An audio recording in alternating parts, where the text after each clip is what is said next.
Jamaah, alhamdulillah, Masya Allah. Untuk jamaah yang baru bergabung, hari ini kita sedang membahas tema agama itu tanpa paksaan dengan bintang tamu Ustadz Dery Sulaiman. Dan sebelum kita mendengarkan tausiah dari guru-guru kita, akan ada video yang mau kita tonton bersama nih jamaah. Tentang langsung tersentuh mendengar azan pertama kali di Mekah. Seperti apa ya? Berikut tayangannya.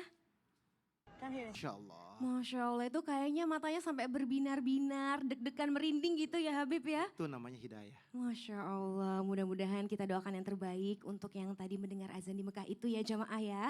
Nah Habib, Saskia mau tanya nih Habib, agama itu kan memang bukan paksaan. Tapi ya Habib ya, kita kan wajib berdakwah juga katanya Habib ya. Menyampaikan atau menyebarluaskan kebenaran gitu ya, betul ya Habib? Nah tapi misalnya di tengah cara kita nih malah dituduh memaksa, bahkan diajak berdebat gitu sama yang kita kasih tahu atau kita berikan informasinya gitu Habib. Nah apa yang harus kita lakukan kalau misalnya nggak dijawab atau kita malah diam gitu ya menghindari perdebatan, kok kesannya malah seperti kita yang salah. Nah mohon izin tausiahnya Habib. Ya akhir afwan Ustadz Maulana, Ustadz Syam, Ustadz Dery, Saskia. Assalamualaikum warahmatullahi wabarakatuh. Waalaikumsalam warahmatullahi wabarakatuh. Alhamdulillah rabbil alamin. Wassalatu wassalamu ala sayyidina wa nabiyina maulana Muhammadin wa ala alihi wa sahbihi ajmain amma ba'du. Segala puji bagi Allah Subhanahu wa taala yang telah memberikan kita nikmat iman, nikmat sehat wal afiah, yang insyaallah penonton di rumah mendapatkan ilmu yang bermanfaat dari guru-guru kita, bisa diamalkan di dalam kehidupannya sehari-hari. Amin ya Allah ya rabbal alamin. Ketika Nabi Muhammad SAW memiliki seseorang yang mengabdi kepada beliau, yang merupakan anak seorang Yahudi, yang dimana ketika waktu itu sedang sakit berada di rumahnya dan Rasulullah SAW menengokinya.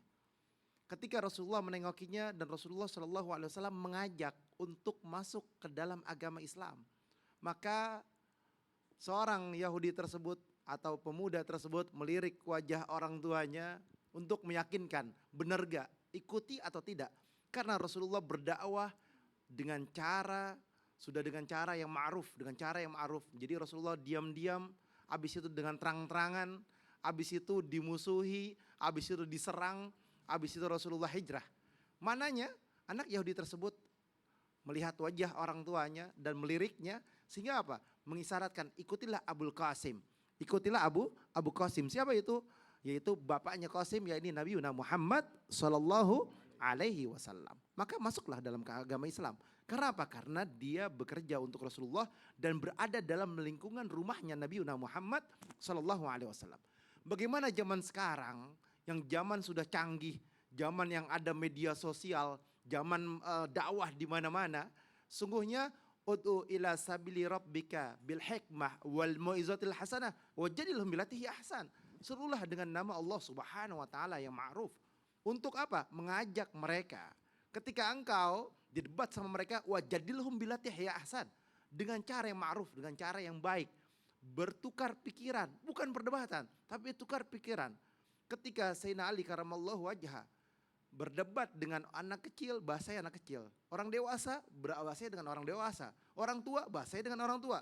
Kalau misalkan mereka orang gila, ya kan, maka tinggalkan, nggak usah diajak ribut. Intinya apa? Dengan cara yang ma'ruf, dengan cara yang baik. Saya memiliki murid, non-muslim sangat banyak. Saya tidak pernah mengajak ayo masuk Islam, tidak pernah. Ya kan? Saya hanya mengajak mereka dalam keadaan kebaikan. Ketika mereka tanya, saya jawab. Ketika mereka bertanya, saya jelaskan dengan secara detail. Secara detail saya jelaskan. Dan tentunya alhamdulillah kurang lebih ada 4 orang sampai 10 orang saya sudah masukkan agama Islam. Masya tapi nggak diviralin Ustaz.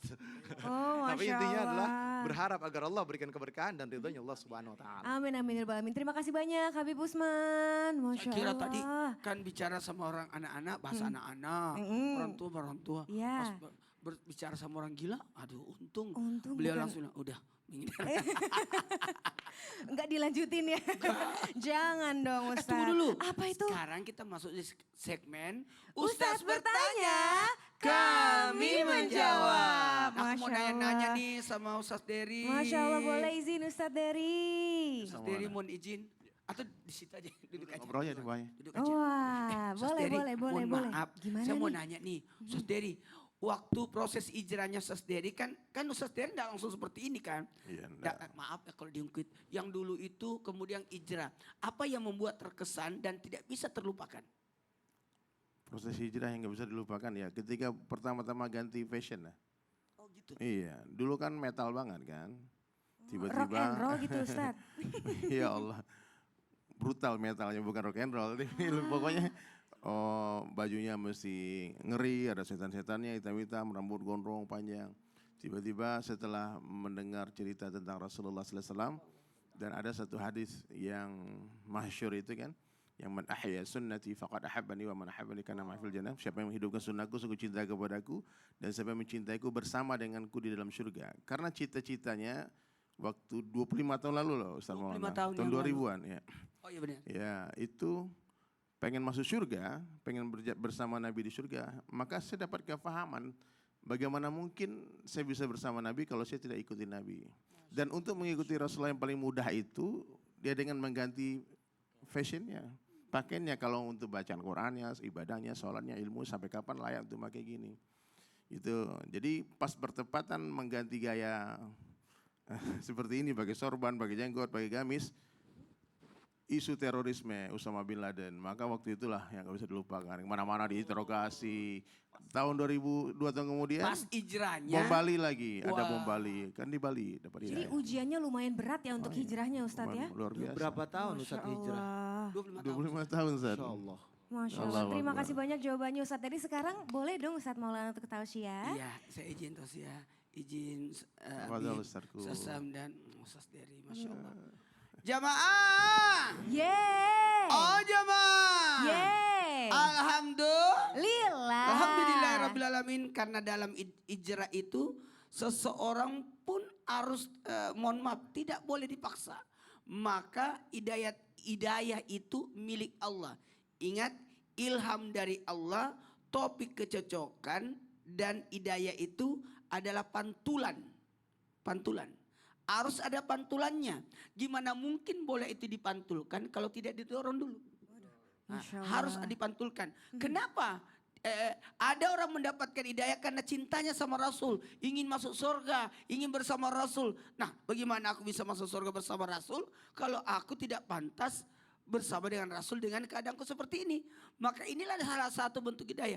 Ada orang mendapatkan hidayah karena merawat orang sakit. Ada orang mendapat hidayah karena adanya musibah. Adanya macam-macam. Cara Allah memberikan hidayah namanya cahaya hidayah itu kita tidak tahu munculnya dari mana. Maka dari sini kita bisa belajar kalau kita mau mendapatkan hidayah, hidayah itu harus dijemput. Maka tugas kita ini berdakwah. Betul tadi kata Ustaz Dery. Tugas kita adalah berdakwah. Karena tugas manusia itu ada 3. Untuk menyembah Allah, untuk mengurus manusia. Ini ja'ilun khalifatan fil ardi. Kemudian yang ketiga adalah amal ma'ruf nahi munkar. Masya Gitu. Allah. Nah setelah itu silakan sepenuhnya dari Allah hidayah itu. Masya Allah, terima kasih banyak Ustadz Maulana. Jadi memang ya itu apa namanya ya, kalau seseorang dalam hijrahnya itu mudah-mudahan jangan sampai ada paksaan. Karena kalau misalnya ada paksaan nanti ngejalaninnya jadi setengah hati dan menyulitkan diri sendiri. Dan hidayah itu mutlak milik Allah. Mudah-mudahan kita mendapatkan hidayah Allah secepatnya dan dengan sebaik-baiknya ya jamaah ya. Betul atau betul jamaah? Betul. Wah, Ustadznya yang jawab nih. Nah, jamaah jangan kemana-mana ya. Setelah yang satu ini kita akan kembali lagi masih di tema kita agama itu tanpa paksaan. Jadi tetap di Islam itu indah. Jamaah, Alhamdulillah. alhamdulillah.